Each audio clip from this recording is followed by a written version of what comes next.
merited to have the Beis Hamikdash, who merited to give the carbon Pesach, to give the Pesach sacrifice on the 14th of Nisan, and to eat from the carbon Pesach on the 15th of Nisan. Why was it? And we give all kinds of reasons associating it with the different events that took place, the different miraculous events that took place at the time of the redemption of the Jewish people from Egypt. But of course, we can't appreciate the Gula, the redemption, the freedom, the Cherus, unless we understand the Abdus, unless we understand the hardships that the Jewish people underwent until the time that HaKadosh Baruch Hu made them into Bnei Chorin, gave them freedom. So it seems from the Hagaddah that the purpose of the mitzvos is to remind us of the events that took place. However, the Rambam seems to have a different girsa, a different text, both in the halachas and in his Nusach HaHagaddah. Instead of saying matzah zu she'anu al klum al shumma, this matzah that we are eating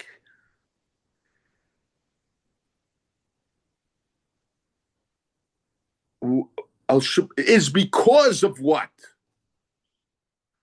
Is because of what? In other words, this is what we have. However, the Rambam's girsa, the Rambam's text is al shema. What is it identified with? In other words, the Rambam rejects the idea that we're giving a reason for the mitzvah of matzah. The Rambam understands that when we say matzah zu she'anu ochlim, we don't say al shumma. Why are we eating this matzah? But we're saying, what is this matzah identified with? And I'm told that my great-grandfather, Rabbi Chaim, was makpid very much, very careful to say the text of the Rambam. Maybe he said the other text also, but he was very careful to say al shema. What is it identified with, rather than why do we eat the matzah? Rather than why do we eat the matzah? So I want to explain the opinion of the Rambam, why the Rambam felt that it's necessary to talk about the identification of the matzah, what the matzah is identified, rather than talk about the reason for the mitzvah of matzah. Now, there is a Tosfos in Psachim. The Gemara in Psachim asks the question as to why the Gemara in Psachim says that women are required also in the mitzvah of dalikoso, so the 4 cups of wine. And we find this in the Gemara, we find 3 mitzvahs, but it applies to other mitzvahs as well. In regard to 3 mitzvahs, the Torah, the halacha says that women are required in the mitzvah because af hein hayu haneis. In other words, the general rule, but it's not a rule that applies 100% of the time. But the general rule is that a mitzvah that is dependent upon time, women are exempt. For example, the mitzvah of Kriya Shema. The mitzvah of Kriya Shema is in the first 3 hours of the day.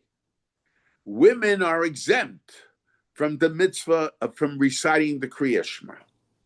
So mitzvahs that are dependent upon time, women are exempt. The general rule is that women are exempt from those mitzvahs. However, there are mitzvahs that even though they're dependent upon time, women are required in them. And the mitzvah of Dalit Kosos, the 4 cups of wine that are drunk Pesach at night, women are required in it. Why? Because they were beneficiaries of the salvation that took place at the time at the time of the exodus of the Jewish people. And similarly, the mitzvah of Megillah. Megillah, women are required to hear the Megillah. Purim, why? Because even though it's a mitzvah dependent upon time, the mitzvah Megillah is only on Purim. It's not a mitzvah that's always there. It's once a year. And on a particular day in the year. But nevertheless, women are required because hein hayu, which according to most Rishonim means that women as well as men were beneficiary from the miracle of Purim. Haman Harasha, he made a decree, lahashmid la'arog la'abed es kol haYehudim, taf v'noshim, children, little babies and women. Similar to the anti-Semites today. The Hamas on October 7th. The many Jews are trying to forget. Many Jews, unfortunately, October 8th, were joining the protests against Israel defending itself. Forgetting how the babies were placed in ovens.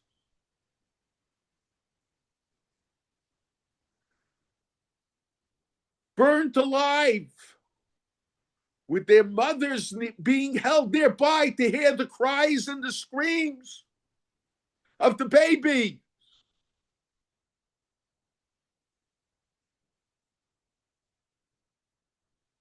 So it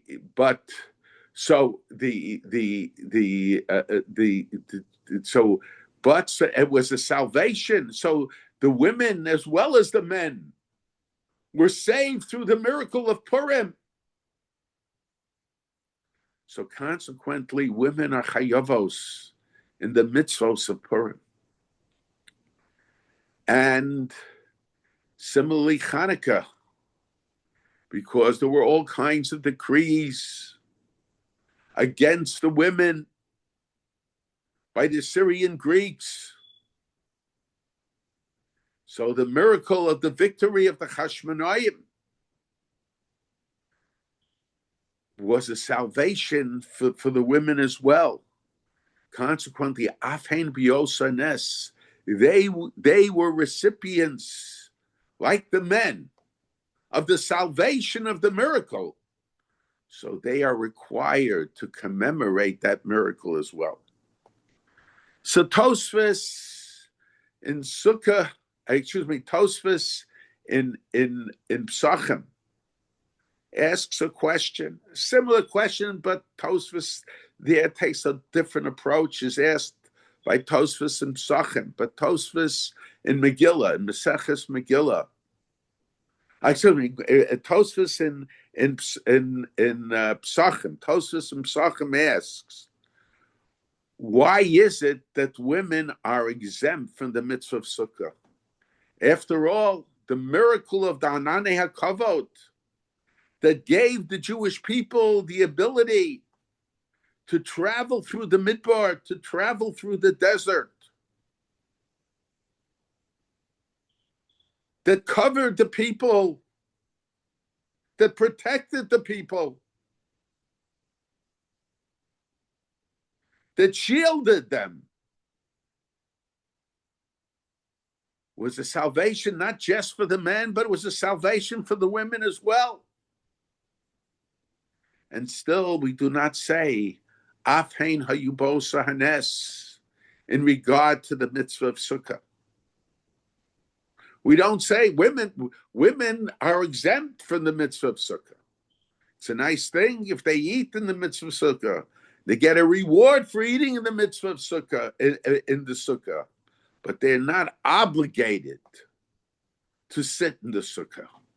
Why don't we say, hein, hayu, haneis? They were involved.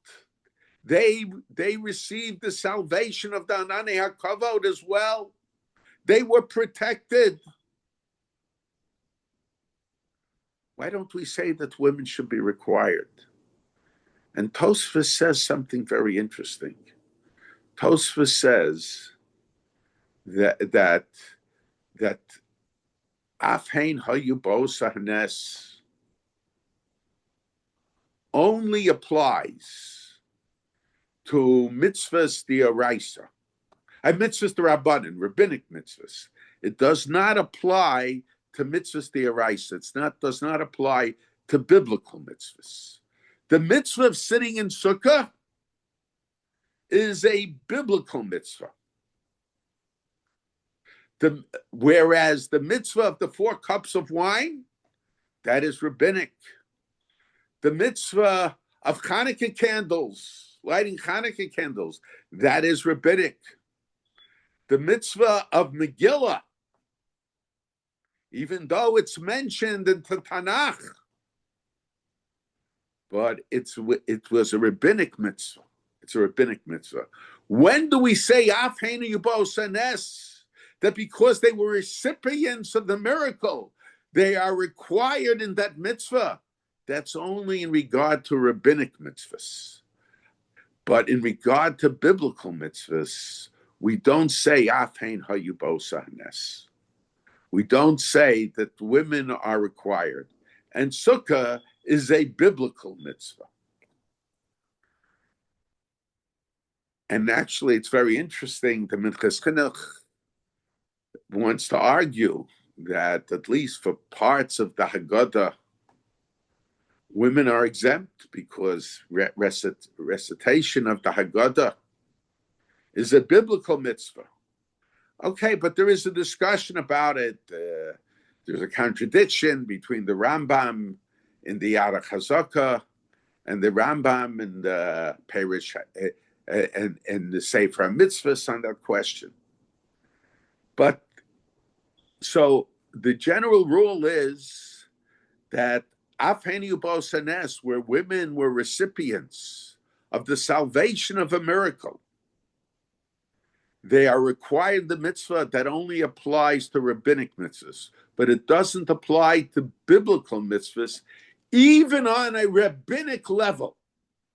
In other words, a person could argue, okay, it's not a biblical requirement, but let them be required in sukkah rabbinically. No, since the mitzvah itself is a biblical mitzvah, since the mitzvah itself is a biblical mitzvah, so women are exempt from it even rabbinically. And we have to understand what's the logic. What's the logic for this? Why should we say that? At least let them be required, as it appears from Tosfos in Megillah. Tosfos Megillah is an opinion, yeah. hein, hayu, haneis is a rabbinic halacha. It's a rabbinic law, but it applies to biblical mitzvahs also. What he does with sukkah, that's a separate question.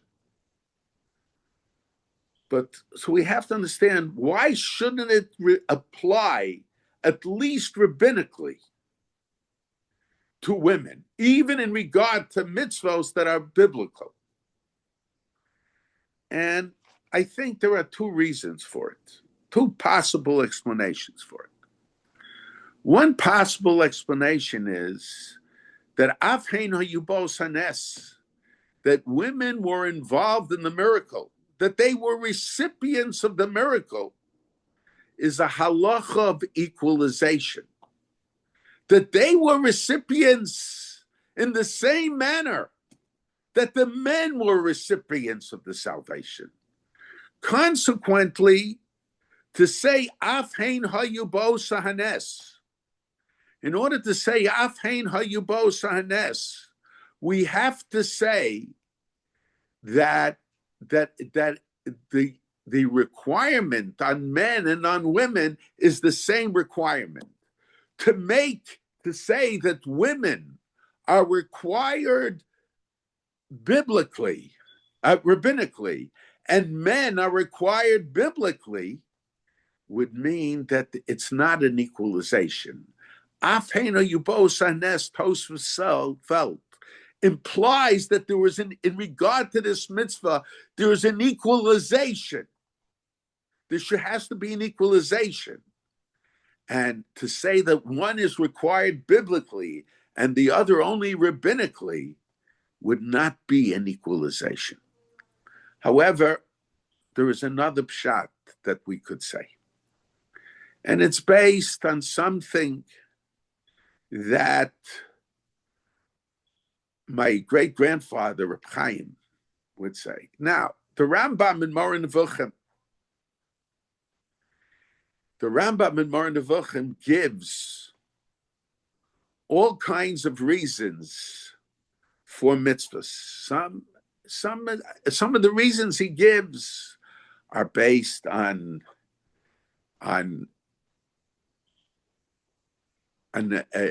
affecting a person not to be enticed into idolatry. In those days, in ancient times, people were very, very easily enticed into idolatry. And many of the mitzvos that were given were to make an impression on people, not to associate, not to identify with idolatrous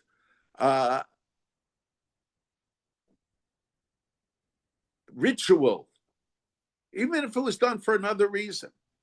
Example, just that there's not the Rambam says the prohibition of lo savashil di b'chalei vimo, don't cook a kid, goat.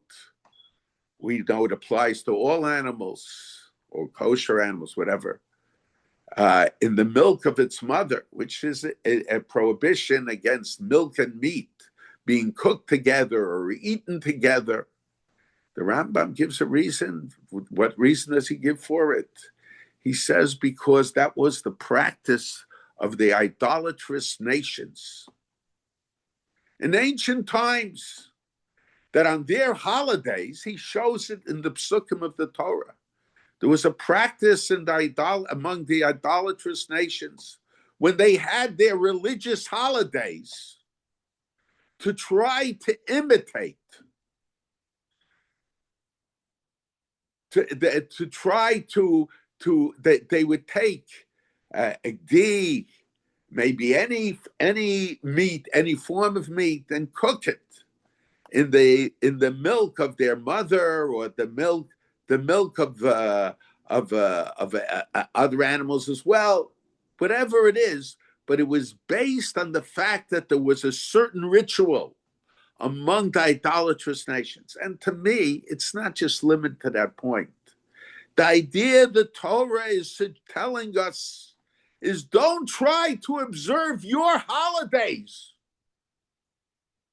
in the manner the nations of the world observe their religious holidays. There was times people tried, and even today, people try to take some of the ritual of the Christmas and put it into Hanukkah, which comes at the same time.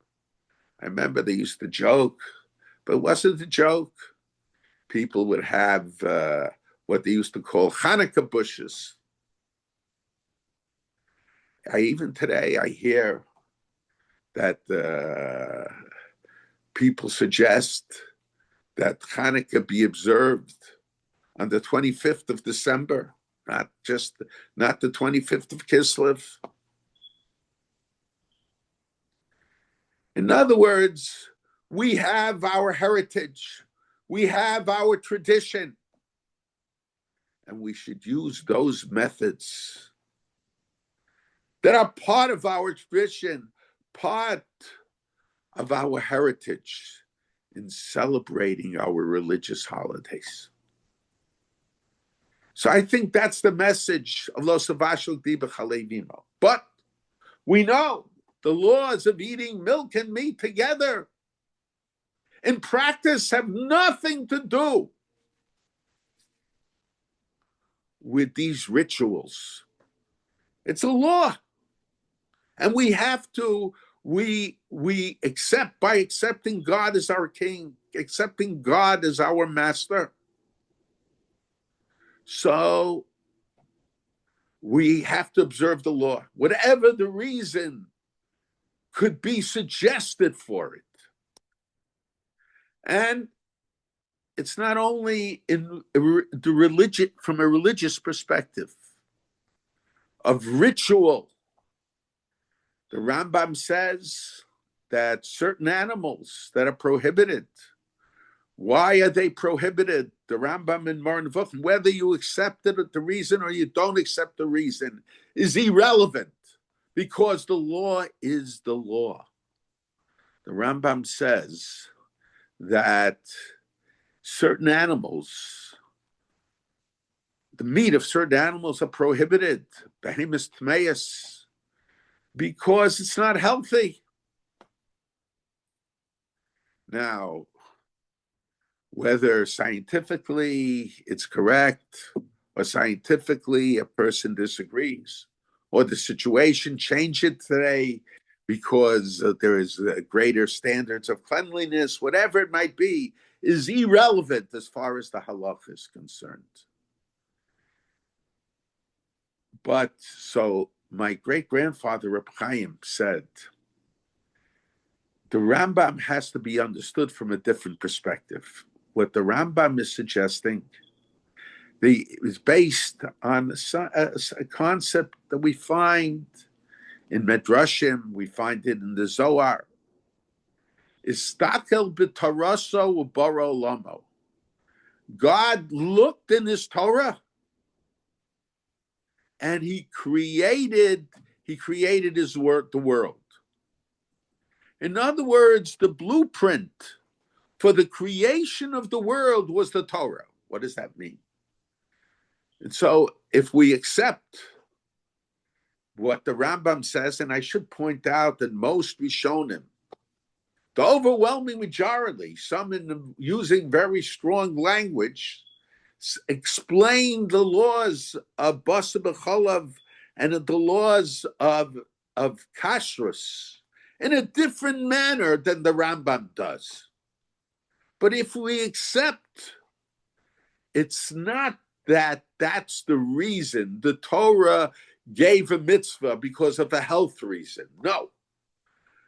When God created the world, Reb Chaim said, he created the world in such a way that it should fit with the mitzvos of the Torah. It's not that the mitzvos were given because of health conditions, because of the ritual that the idolatrous nations had, but just the reverse. HaKadosh Baruch Hu manipulated that the mitzvos of the Torah should be used in the formula, in the way it should be used. It should be identified with certain the way people act should the nature of people should be in such a way that would necessitate that to give special meaning to the mitzvahs of the Torah. In other words, HaKadosh Baruch Hu created the non-kosher animals in a manner, according to the Rambam, that is not healthy. That they should be considered not healthy. They should not be considered unclean. So it should coincide with the mitzvahs of the Torah. So in other words, according to the way Reb Chaim explains the Rambam, all these reasons were not really the reasons for the mitzvahs of the Torah. But on the contrary, the practices of the nations of the world and the tendencies, the scientific tendencies that are in the world were formulated at the time of creation in such a manner that they should coincide with the observance of the Torah. So in other words, when it comes to mitzvos d'oraisa, when it comes to biblical mitzvahs, the reasons are not the reasons for the mitzvos, but on the contrary, the mitzvos are the cause of the reasons that are associated with them. This is the idea. So when we say hein, hayu, when we say women are required in mitzvos saseh, that women are required even in mitzvos aseh shehazman grama, mitzvos that are dependent upon time, if they were involved in the miracle that brought about that mitzvah, it's only where the miracle was the reason for the mitzvah, not where the mitzvah was the reason for the miracle. And by biblical mitzvahs, I want to suggest, based on the Reb Chaim, that the miracles that took place to give reason for the mitzvahs. And especially we see, take a look, the Avos, they observed according to Chazal. Person might argue regarding certain mitzvahs that there's a machlokas about it in the Gemara in Yuma, but certainly according to many opinions, and it seems to be the accepted opinion, they observed Pesach, they ate matzah, even Lot. He fed the malachim matzah. Matter of fact, one of the questions is, we start off the Hagaddah with the halach manya, the chalav asana bar the Mitzrayim. This is the poor man's bread that our ancestors ate in the land of Egypt. Kol dichvin yeseh v'yechal, kol ditzrich yeseh v'yiftach. Whoever is hungry, let him come in and eat. Yeah, we have to invite people to eat, especially someone is hungry. Gemilas chasadim. It's important all the time. But why Pesach night? And especially, when do we recite it? We recite it after we started the Seder. The poor person can't hear us. So we're saying it because we want people to understand. We want people to understand, and we want ourselves to understand what our approach is. But why specifically Pesach night do we say Kol Dichvan Yesem Yechal, Kol Ditchuk Yesem Yiftach? Why Pesach night do we emphasize this point? It's true at every meal that we eat. And especially Yontif, it's true. The Rambam says that if someone locks himself in his room with his family and eats, and there are poor people that he refuses to invite in, he is not Makayim, does not fulfill the mitzvah of Simchas Yontif.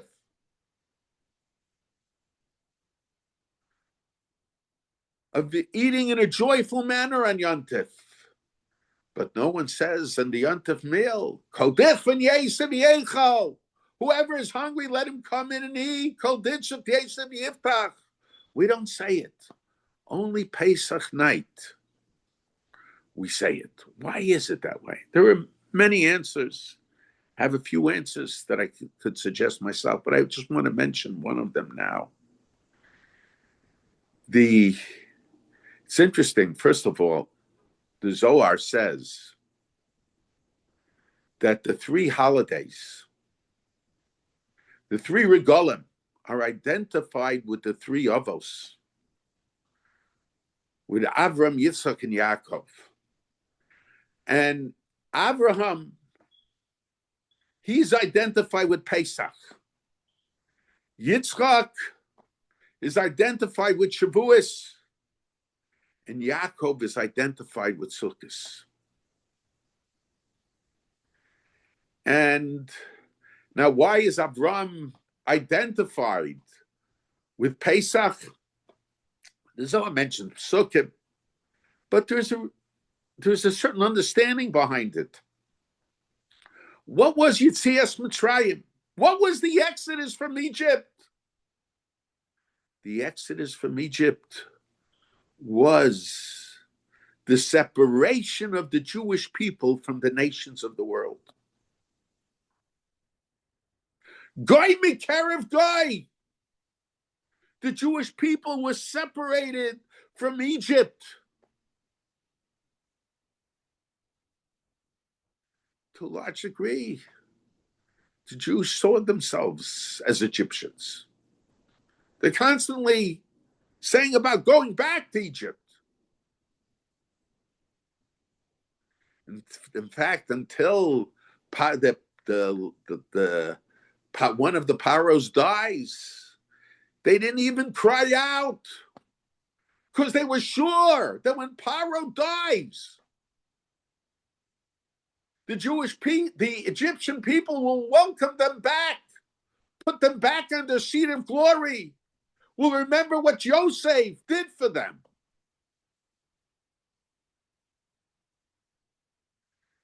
So the miracle of the Exodus was the separation. And Avram Avinu, Echad Haya Avram Avinu. Kol olam me'ever echad. The whole world is on one side. But who me'ever sheni, and he was from the other side. Avram ha'ivri. It was the separation. Avram represents the separation from the world. And it's very interesting. You take a look at the end of the Hagaddah, Vayihi b'chatzi halayla. So at the end of the Hagaddah, Vayihi b'chatzi halayla, we say that Ger Tzedek in Sachto Balayla, that when Avram went to save Lot, when Lot was, so Avram is identified as a Ger Tzedek. So first of all, there is a dispute whether Avram was really a Ger or Avram was the first Jew, but he wasn't a Ger. From Tos, the Daskenu Balatosfos, it seems that Avram was a Ger.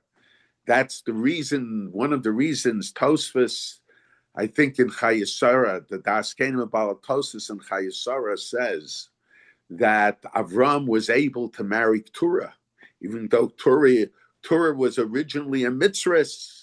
She was Hagar, the daughter of the king of Egypt. So he says that Avram was a ger, so he was allowed to marry. He was allowed to marry Turah. However, the Brisker Rav had a lot of trouble with this idea that Avram was a ger, because a ger is an immigrant. A ger joins other people. Avram didn't join other people. On the contrary, other people joined Avram. But we could suggest, actually, every ger is a ger for two reasons. A ger is a ger because he separates himself from his former background. But he's also a ger because he joins a people that he didn't have roots. The word ger, my father used to mention in the name of the Ibn Ezra, that the word ger comes from the word gargir, a seed. A seed is something that does not yet have roots. So a ger, on one hand, he separates himself from his background. He cuts his previous roots off. And my uncle, my father would always say, Rus is the symbol of chesed, of gemilas chasadim. And part of the chesed, part of gemilas chasadim was her separating herself from the former nations and joining the Jewish people. And then a ger is a ger because they joined the people that they really didn't have any roots in. It's not so simple. A matter of fact, some of the Rishonim say that why isn't there a mitzvah? The Gemara says in Yavamis that when a Bezdin sees someone who is appropriate to be a ger after they question him and everything, Molino Somiyad, we do gerus right away. Why? Because we don't postpone doing a mitzvah. What's the mitzvah? Okay, there's a halach of gerus, but what's the mitzvah to do gerus, and especially to do it as soon as possible once we're convinced it's the proper person for gerus? What's the mitzvah? So some of the Rishonim say that the mitzvah is v'ahavta misager. You should love the ger. He's not a ger yet. He didn't undergo. He didn't undergo. He didn't undergo he didn't even undergo bris milah yet. He didn't go into the mikveh yet. So how could it be a mitzvah of a haftam as a ger to do the gerus right away? But the answer is very simple. Because when he demonstrated in front of the Bezdin that he was sincere, that he wants no past, he wants to separate himself from his heritage of the past, doesn't mean that he has to be have to act inappropriate with his parents, chas v'shalom. There's some that have that idea. But he cuts himself off to a large degree, culturally, religiously, from his past. So he's a ger in the fact that he separated himself from his past. He's not yet a ger in the Jewish people. He did not become part of the Jewish people, but he demonstrated that he cut himself off. We could say, even according to the Brisker Rav, Avram wasn't a ger in the Jewish people, but he was a ger in the sense that he cut himself off from his past.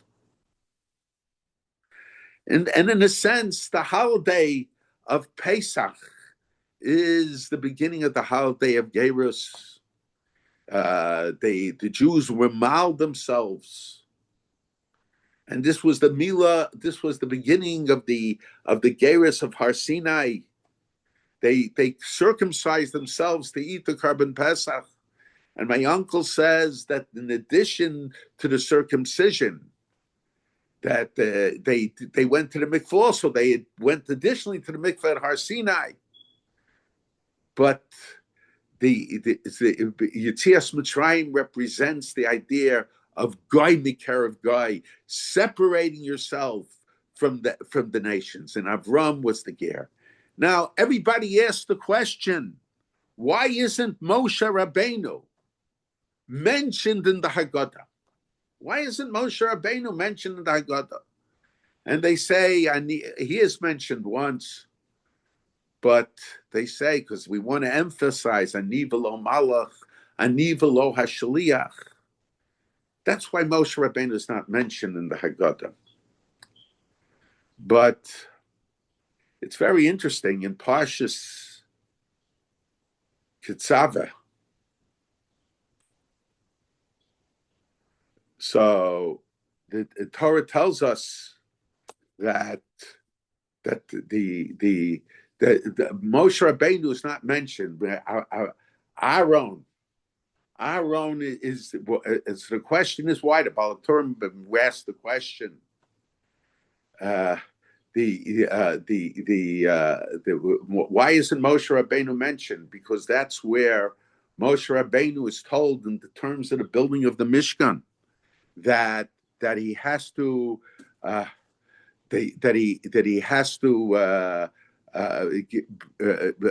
point Aaron as the Kohen Gadol and how it's to take place, etc., etc.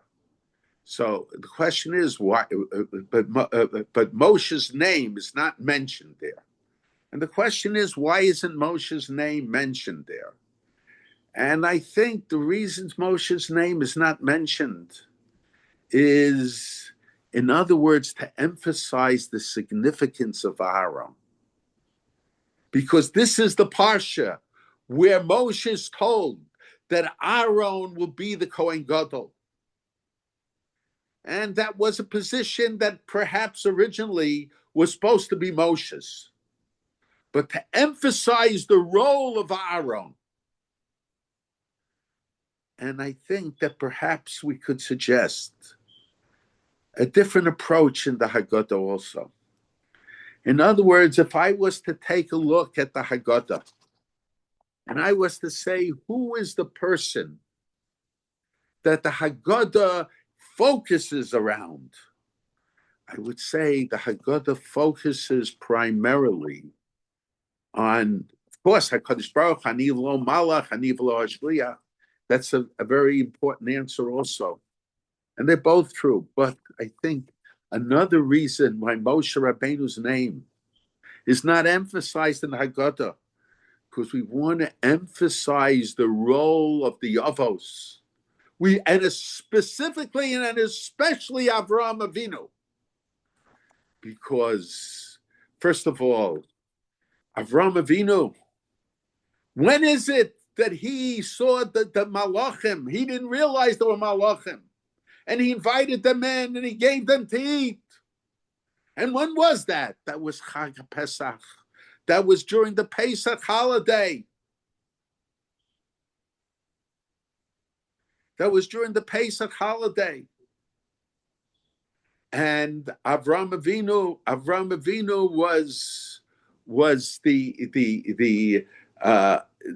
he represented Gemilas Chasadim. He was the symbol of Gemilas Chasadim, and particularly what the Torah presents it. The Torah presents it as Hachnasus Orchem, inviting people in. Avraham Avinu had the tent that had openings on all four sides. His tent said, Kol dichvin yetze b'yecho, Kol ditzrich yetze b'yiftach. Join me. More than join me. I'll serve you. And the whole Yetzias Mitzrayim. What is the Hagaddah? The Hagaddah is saying, HaKadosh Baruch Hu, you fulfilled your commitment to Avraham Avinu in the Bris Psein Absarim. The whole parsha of Bikurim.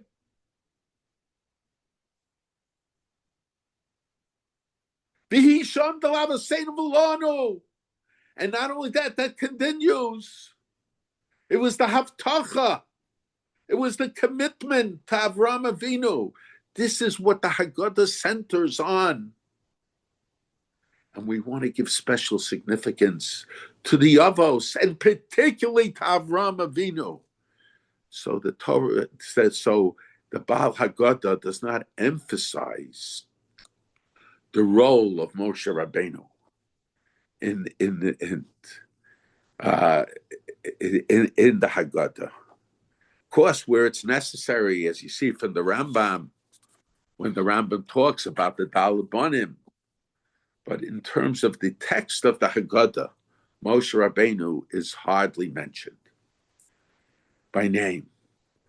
It's because we want to emphasize the role of Avraham Avinu in the Hagaddah. So that's why that's why it's about Avraham Avinu. In other words, so we see, and the Avos, and this is right after the Jews, right after Avram goes through his Geirus, he invites the people in. So Pesach is the holiday of Avram Avinu. It's the holiday of Geirus, and that's why we emphasize Vayehi b'chatzi halayla. We refer to Avram Ger Tzedek in Sachto. He was a Ger Tzedek. By him, his Geirus was limited, we could suggest, to separating himself from the nations of the world because he was the root of Klal Yisrael. But to the degree that he separated himself, that was his complete Geirus. So he was a Ger Tzedek. After all, when he went to fight for Lot, when he went to save Lot, that was before he went through the bris milah. But it was after he cut himself off from the nations of the world. But nevertheless, he did Gemilas Chasadim for everybody. So Avraham Avinu was a ger, according to everybody, certainly from the perspective of cutting himself off from his background. But it didn't interfere with doing what was right and what was proper and showing kindness to everybody. So that's why one of the reasons we could say that Pesach night, we invite, because it's the holiday of Avraham Avinu. And Avraham Avinu, he served matzahs. Even Lot, who underwent the influence of Avraham Avinu, which later was lost, he served matzah. So they ate matzah. The reasons of Yetzias Mitzrayim didn't apply. And perhaps we could say that's part of the reason for the Avos observing. So the observance of the mitzvah showed that even without the events of Yetzias Mitzrayim, matzah had significance. So the Rambam sheet is so that's the reason why. So we could suggest that by the reason we don't say af hein hayu haneis. When do we say af hein hayu haneis? Where the mitzvah is because of the miracle, but where the miracle is because of the mitzvah, then we don't say af hein hayu haneis. Where it's a rabbinic mitzvah, like Purim, like Hanukkah. So the mitzvah is because of the miracle. And even by Pesach, which is certainly mentioned in the Torah, the Dalet Kosos, the 4 cups of wine, is considered to be because of the miracle. So there we say, af hein hayu haneis. But we have to understand this. a little bit more.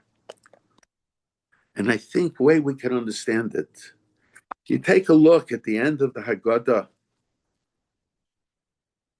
At the end of the Hagaddah, we say the Kilo Noah, Kilo Yah. To him is praise. To him praise is becoming. To him praise will always be becoming. Adir b'mlucha. He's all powerful in his kingdom. And constantly, L'cha af l'cha, L'cha Hashem hamamlacha.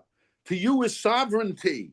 So we have this song, a Kilo Noah, that emphasizes HaKadosh Baruch as Melech, as king.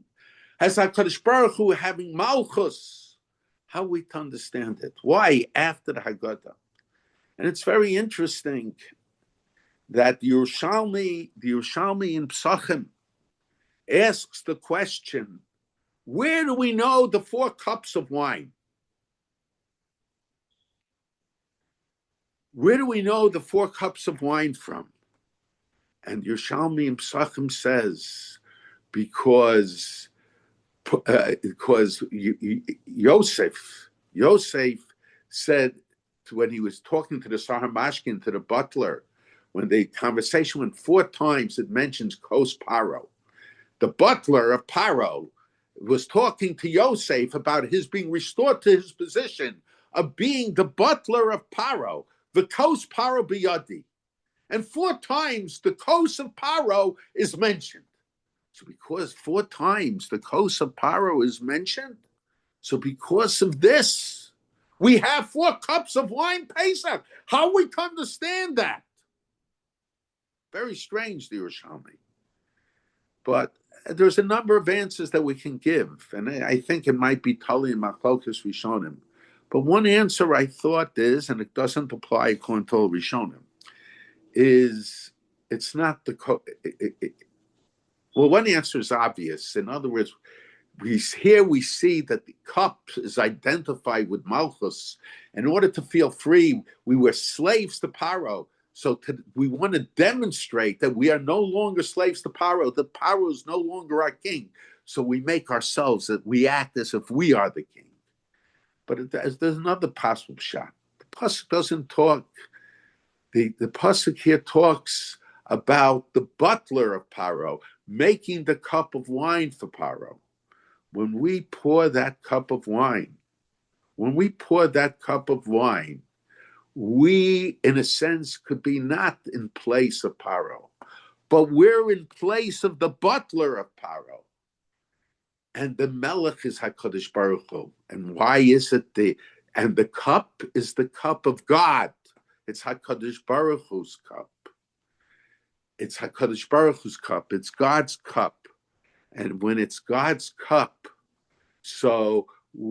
but we feel free when we drink from the cup of HaKadosh Baruch Hu, from God's cup. And why is it God's cup? Because we recite the Hagaddah over the cup. We recite the Kiddush. We recite the bracha. We recite the bracha of Geula over the cup. We recite the bracha, the benching over the cup. We recite the bracha at the end of the Hagaddah over the cup. So it's God's cup, but we drink from God's cup. But it's the cup of God. Why? In other words, the whole idea of Yetzias Mitzrayim, not just Pesach night, Smichas Gula Tefillah. Take a look at the last brachas of Kriya Shema. It's identifying Yetzias Mitzrayim with Malchus of HaKadosh Baruch Hu. God became our king. We used to see Paro as our king, and God now is our king. So in a sense, it represents the Malchus of HaKadosh Baruch Hu. So that's why after the Seder, we emphasize Kilo Noah, Kilo Yah. And we emphasize that God is king. And Adir Mamlucha Bachar Kalacha, we show that HaKadosh Baruch Hu is king. That's the idea. The idea is that we have to understand that when we do the mitzvahs, it's acceptance of God as king. And acceptance of God as king is that we do the mitzvahs because they're his commandment. The Rambam emphasized, I know from other Rishonim it doesn't appear that way. A person has to see, the Rambam in his Minyan HaMitzvos HaKotzer at the beginning of the Yad Chazaka, he says we have to see the mitzvos of the Torah as the commandments of God. He says the mitzvos, the Rabbanan, we have to recognize as they were instituted by the Rabban, by the Chachamim, and by the Nevi'im, not instituted by God. But God commanded us to follow the what they instituted. So the mitzvahs, the Araisa, represent much more so than the mitzvahs, the Rabbanan, the acceptance of God as king. Of course, mitzvahs, the Rabbanan is also acceptance of God as king, but those are mitzvahs that were introduced according to the Rambam. The Ramban and the Ritva seem to have a little bit different approach, but according to the Rambam, it seems, I know there are those that argue, but according to the Rambam, it seems that the mitzvos the mitzvos, the Araisa, have to be seen as direct commands from God, So they symbolize our acceptance of God as king. So the mitzvos don't play it's because anything that is associated with the mitzvah, it's because of the mitzvah, not because of that thing. But under Rabbanan mitzvahs, there we could say, no, the mitzvah came because of the events. Pesach, HaKadosh Baruch Hu's king, according to, we could suggest, the kos is the kos of HaKadosh Baruch Hu. So the kos is the kos of HaKadosh Baruch Hu, because we recite the brachas over it, even though the commandment to drink the kosos was rabbinic. So Memela, because of that, the mitzvos, the Araisa, we do not say hein hayu haneis.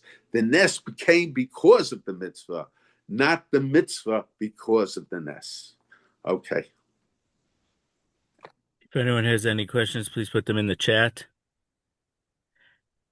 I had to leave in the middle, but did Rabbi mention what his grandfather said about was it your grandfather about Tosfos that the answer was so obvious? What was the question? Yeah. No, I didn't mention it. You just refresh my memory quickly. My grandfather said that it only applies to mitzvahs of Presumei Nisa, and he said, but there is he said that would have taken another hour to go into it. I'm not going to say it all now. Okay. So only mitzvahs of Presumei Nisa. He says by sukkah, it's not a mitzvah Presumei Nisa. A person sits in sukkah, doesn't know about the miracle of the Anani HaKavod, which is most Jews don't know. They still fulfilled the mitzvah of sukkah.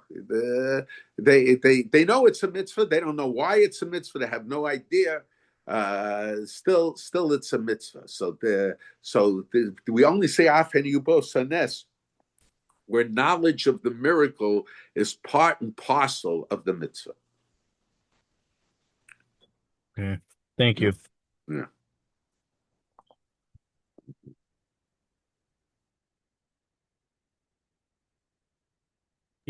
From that, can we say that, by Hanukkah, there's a discussion: is the Presumei Nisa for the Jews or for the non-Jews? Okay, so for the Arba Kosos, the answer to that question is, I think we could suggest, even if there's Presumei Nisa for the non-Jews, really the Presumei Nisa is my Presumei Nisa. In other words, when other Jews don't see it. In other words, first of all, it could be it's Presumei Nisa because there was a special reason for the Presumei Nisa to be to the non-Jews, was in order to demonstrate that we're not scared. We're not scared about the non-Jews. We're not scared. In other words, because the whole problem by Hanukkah was that they made a regulation Jews couldn't observe Torah mitzvos. So we demonstrate that we are not scared of them, that we observe the Torah and mitzvos. So we're by Hanukkah, it was a special halacha. We're mefarsing the nisa, the miracle, as a demonstration that we're not scared of them, that they don't have control over us in terms of our commitment to HaKadosh Baruch Hu. Okay. So that's special to Hanukkah based on what the Gzera was. But for That's right. Abrakosos, it might only apply to the Jews at your Seder in your building or whatever, Well, at your table. the Pesumim Nisa of Pesach only applies to you and those that are at the Seder with you. Right. Okay. Thank you. Yeah. There aren't any other questions in the chat. Thank you. Sorry about the technical difficulties at the beginning. I don't know what happened to my computer. Okay, don't worry Okay, about so it. have a Chag Kosher Sameach, everyone. And Oh, next Sunday, are we going next to have a Sunday, share? Berlin Eder, information will be sent out.